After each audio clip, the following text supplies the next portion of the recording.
Police officers flooded a Queens courtroom today for the appearance of one of the defendants involved in Jonathan Diller's deadly shooting. You're watching Newsday TV. Thanks for joining us. I'm Ken Buffa. We'll have more on that story in a moment, but first, a teen has pleaded not guilty after being charged with bringing a handgun and bullets to school. It happened at West Islip High yesterday. The 17-year-old posted the $100,000 bail.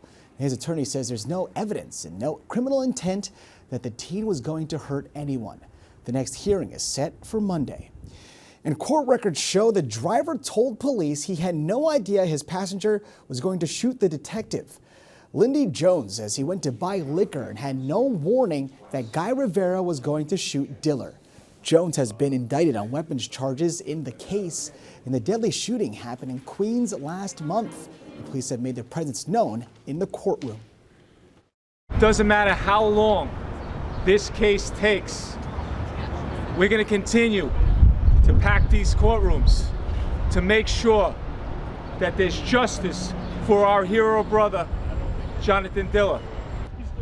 Diller was from Massapequa Park and died in the hospital after the shooting. He leaves behind a wife and a one-year-old son. The other defendant is due back in court next month. And the owner of Bayville Adventure Park has been sentenced to 2 years in prison. Donald Finley pleaded guilty to disaster relief fraud and wire fraud. The 61-year-old says he lied about getting more than $3 million in COVID disaster funds. The Locust Valley man used the money for personal expenses, including buying a home in Nantucket. And more chemical drums have been found at Bethpage Community Park. A second layer of concrete encased drums were found underneath the original 6. Now, officials are taking samples to find out what's inside, and they're also using sonar to scan the grounds to see if there's anything else buried underneath. The site used to be a dumping grounds for Grumman Aerospace. And an independent health monitor has been appointed for Cold Spring Hills Nursing Home. Now, this role will oversee patient care at one of Long Island's biggest nursing homes. Tomorrow is the deadline for the nursing home owners to pay more than $2 million in restitution for refusing to pay their employees health insurance. And 6 jurors have been chosen in Donald Trump's hush money trial. Now, this leaves the judge looking to fill 6 more seats. Trump, of course, is accused of falsifying records related to $130,000 in hush money payments made to adult star Stormy Daniels, who claimed the two had an affair. This is the first of 4 criminal cases for the former presidents to go to trial. And a new Zillow report says there are hundreds of million-dollar communities in our state, and dozens of them can be found right here on the island.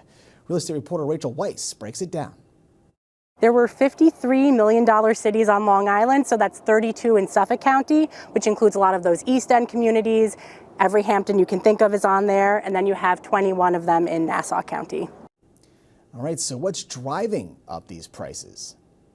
So I think it kind of speaks to the highs and lows of the housing market, not only on Long Island, but across the country. So you have high demand, high interest rates, high prices, and low inventory. So a lot of people are in competition with each other, which kind of drives up the prices if you want a particular zip code or address. And what does this mean for home buyers who are, of course, not millionaires? I don't think buyers should be scared about this necessarily, but it is very insightful as far as, first-time home buyers going into the process and getting a feel for what those prices are like. There are communities on this list such as Cold Spring Harbor, Huntington Bay, Jericho, Garden City, cities that Long Islanders are typically looking at as first-time home buyers, but I don't think they should be scared. I think that you just have to go out and look and find something that matches your price range. Now, for more on million-dollar communities, go to Newsday.com, click Get More, pull the Newsday TV video box. A historic night in women's basketball. All eyes were on #1 pick superstar Caitlin Clark. Carissa Kelman has more from Brooklyn at the WNBA Draft. For the first time since 2016, fans are flocking to Brooklyn to witness the WNBA Draft, and many young fans are here to see one very special player. We're here to see Caitlin Clark. Who was your favorite player? Who are you most excited to see? Caitlin Clark. Why is she your favorite player? Her story is just amazing. The fact that she's just a little kid from Iowa and then is now one of the best basketball players in the world is amazing. Clark, who was selected as the #1 overall pick, will head to Indiana soon to play for the Fever. For myself, I can't imagine a more perfect fit, a better place for me to start my professional career, an organization that really just believes in women's basketball. And her influence will continue to be felt by young fans. How has Caitlin Clark, do you think, been an inspiration for your young girls? I think they think playing basketball is cool. I would like to be a basketball player when I grow up. It's really exciting. She gets really into seeing other girls and see what's possible playing sports, and so just being able to learn more about the sport from the next generation is really exciting. I want it to be like as popular as men's sports, so it's like girl power. From Brooklyn, Carissa Kelman, Newsday TV. Now, Long Island's Celeste Taylor will be joining Clark in Indiana. The Valley Stream native was the 15th overall pick, going to the Fever in the second round. Now, to read more about the WNBA draft, go to Newsday.com, click Get More, pull the Newsday TV video box.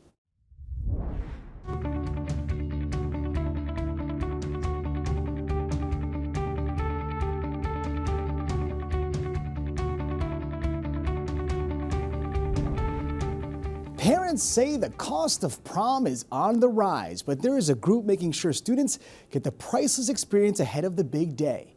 Beth Whitehouse has a story you'll see only in Newsday. Magic is happening across Long Island as students seek out the perfect look for their prom nights.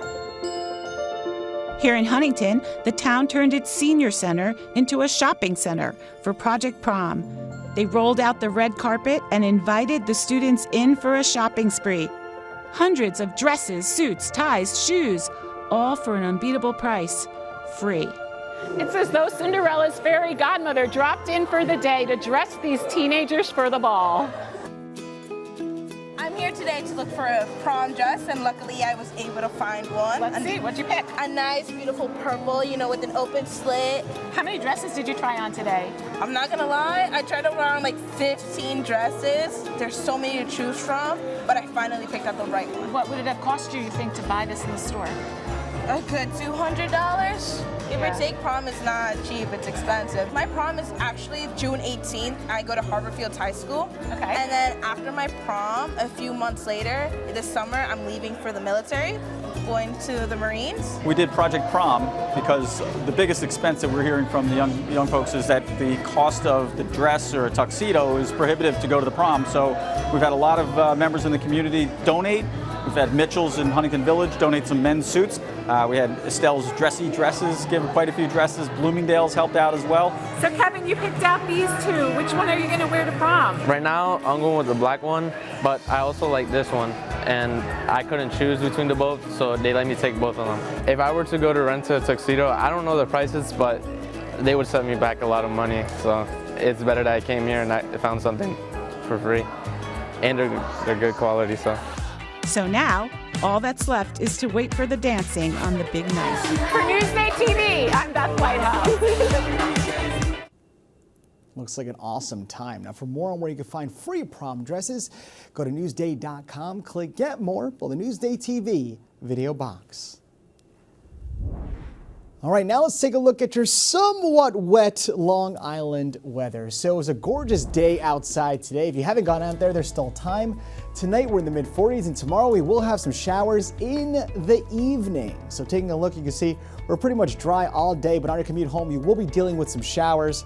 Also, the weekend looks somewhat dryish if we count, not Thursday, but let's hope it stays that way because it looks like a nice one this weekend with temps in the 60s. Long Island weather is brought to you by Fire Island Ferries. You're watching Newsday TV. I'm Ken Buffa. Thanks so much for joining us.